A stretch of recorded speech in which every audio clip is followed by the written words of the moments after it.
All right, it's time for a crash course in how to graph a line with a negative y-intercept. Here we go. First thing you're going to notice is what is the slope. The slope is always in front of that x. So this slope in this case is 1/3. Okay, why is that important? Because the top number tells me up or down, and the bottom number tells me left or right. So what does this tell me in this case?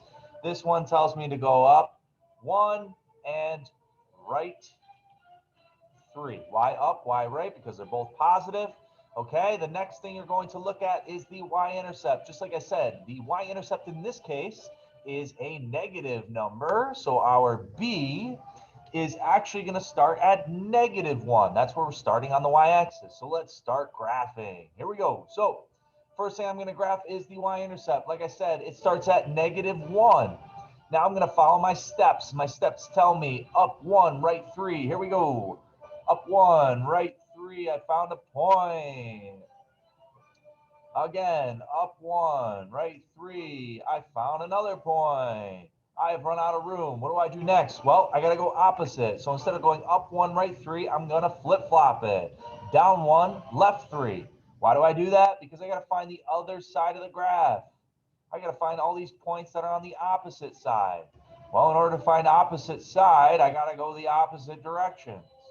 Here we go. I found another 2 points on this side. I have finished with all the points I could possibly find on this graph. I am now getting rid of all those guidelines because I don't need them. I am then, last step, second to last step, I'm connecting all my points. All right. Then I'm making my nice arrows that show that this continues on. And finally, I am labeling it. This was the graph of y equals 1/3 x minus 1. All right. Hopefully that helped you understand how to graph this JV level problem for step number 3. Good luck, and I'll see you in the next video.